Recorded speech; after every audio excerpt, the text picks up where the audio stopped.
Bon les gars, avant de commencer avec les C là, j'ai oublié la fonction de vous présenter cette fonction-ci là tout à l'heure. C'était pour ce problème de big number que nous avions là. Il suffit juste de taper cette fonction-ci. Donc nous avons notre fonction là, c'est que nous avions tout à l'heure quand nous essayons d'avoir notre stock, article stock, nous avions ce grand numéro de ce grand chiffre là. Or, ce qui nous intéresse, ce n'est que cette valeur-ci.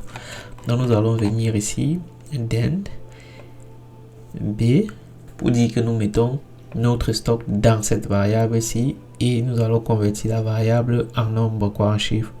Et puis nous avons cette valeur-ci.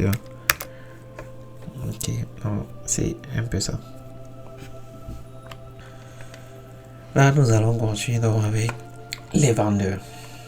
Bon, nous allons implémenter quelques fonctions concernant les vendeurs. Ce sera quoi comme vendeur? Nous allons pouvoir ajouter les vendeurs, retourner les vendeurs, et retourner les articles que le vendeur a.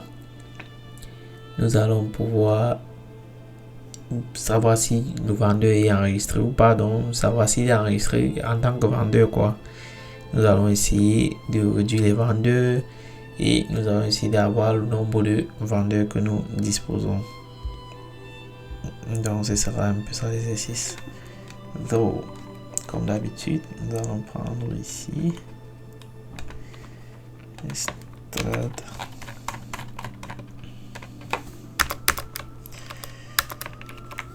à c'est là.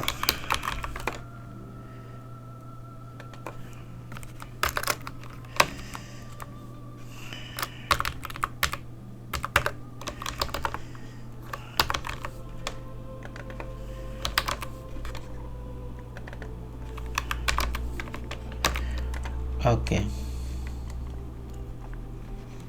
Nous allons commencer. Je crois que le principe est presque pareil. Nous allons copier ça pour ne pas avoir trop écrit. On appelle ça le mot de paresseux. Ok.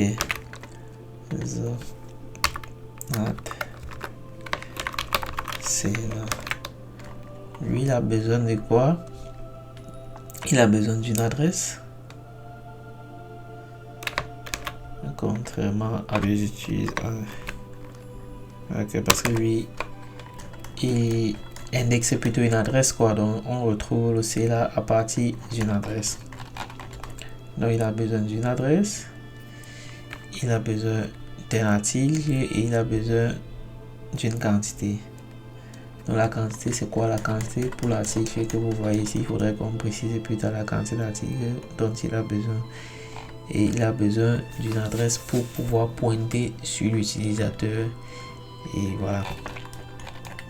Et le nom d'article qu'il veut, quoi qu'il souhaite. Donc ici, ce sera article name. Là, ça sera quantité qui souhaite avoir, qui pourra ajouter un qui pourra ajouter un C là, bien évidemment, c'est notre le propriétaire du contrat. Bon, pour le require, on va revenir dessus tout à l'heure. Ici, ça sera c'est la compte. Nous l'avons enregistré. Nous avons ici c'est la mapping.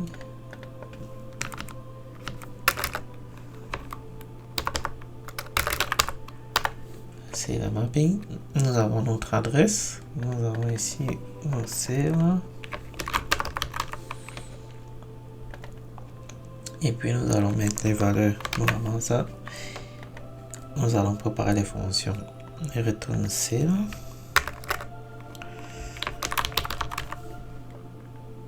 Retourne serveur avec l'adresse. Retrieve c'est là. Ne faisons pas l'erreur que nous avons commis dans la vidéo précédente. Nous venons ici. C'est la mapping. Nous avons cette adresse. Ok, nous avons déjà notre serveur. Ici la registered. Registered. Nous venons ici, nous avons aussi le mapping. Nous avons cette adresse là qui indexe quoi? Qui indexe d'abord le user. Nous appelons le user.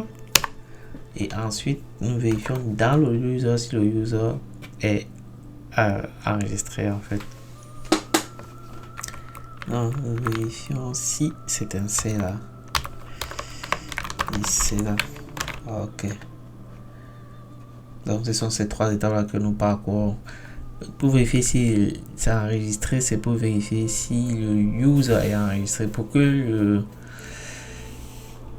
le C là soit enregistré, il faudrait d'abord déjà que le user existe. Parce que si le user n'existe pas ici, ça va déjà nous renvoyer flash. On n'a pas besoin de vérifier directement si. Parce que ça peut être un user qui est juste enregistré, mais c'est pas un C là. Pour vérifier si un C là, il doit d'abord être un user. Donc c'est pour ça qu'on boule directement ces étapes là. Donc nous avons déjà le return C là. Nous vérifions si l'article est enregistré et puis nous pouvons essayer de regarder le nombre, les articles que le C là a. Et on retourne.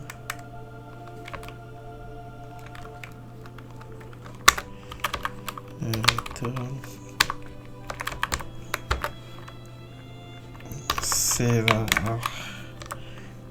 Le stock d'articles, c'est l'article stock, le stock d'articles du vendeur. Retourne sur l'article stock. Nous avons l'adresse du C là. Il retourne quoi? Un wind.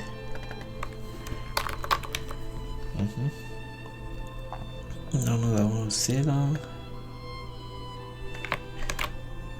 Ici. C'est là, puis nous prenons plutôt ici article et nous venons à stock. On voit un peu le jeu avec le mapping dans le mapping en fait. C'est un peu comme ça que ça fonctionne. Bon là maintenant nous allons essayer de réduire les utilisateurs. Bon, voir nous pouvons implémenter directement la fonction return all C là.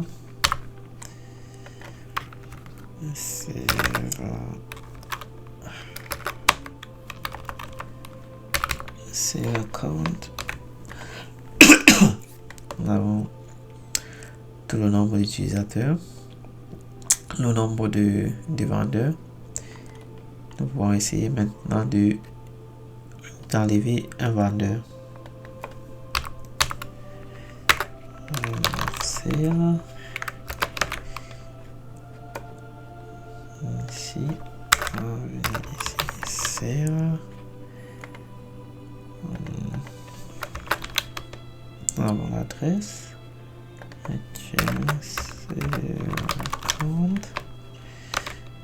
The counter are already known.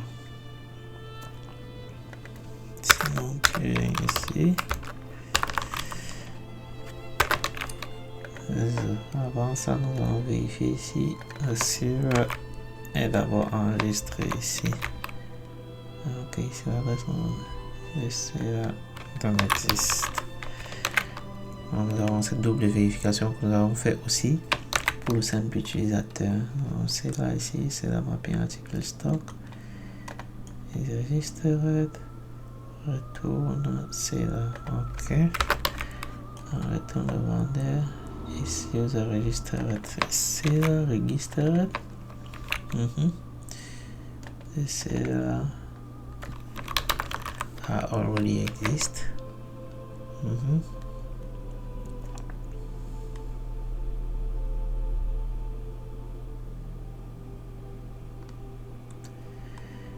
On vérifie maintenant si le stock d'articles que nous voulons ajouter, parce que l'article, s'il va provenir des articles que nous avons enregistrés ici, nous vérifions si le stock d'articles est supérieur au stock que nous souhaitons d'abord. Ok. Nous vérifions si le stock d'articles est supérieur à la quantité que nous voulons ajouter au vendeur. Ok. Nous devons aussi réduire le stock.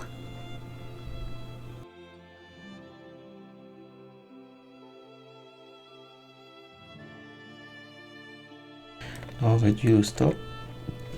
Pour cela, nous avons besoin de l'article name et de la quantité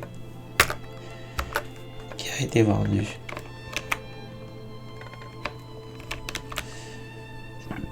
Bon, au niveau du seller ici, nous avons encore oublié quelque chose. Une fois que nous avons vérifié que l'utilisateur existe, vous voyez, quand nous avons vérifié que l'utilisateur existe, il existe ici et il a traversé toutes ces barrières ici. Nous allons venir ici, mettre le user et seller. Il y avait cette contrainte ici que nous devions vérifier. Ici, user et seller. Donc, une fois que nous avons traversé toutes ces barrières là, nous allons venir mettre ici user et seller. Nous allons la mettre ici à true. Et maintenant, cet utilisateur est déjà un seller. On prend le retourne user F. On retourne le user à qui? Ici au seller. Avec cette adresse-ci. Dans ce nouvel utilisateur, avec cette adresse précise et maintenant ici, cette fonction-ci nous retourne un user. Et pour ajouter un seller est un user. Mais quand nous initialisons les users à la base, ils ne sont pas des sellers, donc c'est false. Maintenant, si l'utilisateur nous voulons le rendre seller et que nous avons à vérifier qu'il existe, nous traversons toutes les autres barrières. Si nous avons assez de stock, si nous avons à réduire le stock et ce qu'il y a assez, nous devons maintenant transformer l'utilisateur en seller. Nous le mettons ici à true, ça veut dire que le nouvel utilisateur qui arrive ici est un seller. Maintenant, nous devons aussi ajouter les articles. Et pour cela, nous avons besoin de retourner les articles au vendeur avec un stock précis. C'est mieux d'écrire une autre fonction pour prendre un stock précis que nous allons donner au vendeur. Donc c'est mieux qu'on continue ça dans une prochaine vidéo parce que la vidéo devient trop longue. Donc nous allons créer une autre fonction pour prendre une certaine quantité que nous allons implémenter et c'est cette quantité là que nous allons venir insérer ici là pour compléter notre fonction parce que ici nous avons besoin juste de deux paramètres. On se voit dans la vidéo suivante.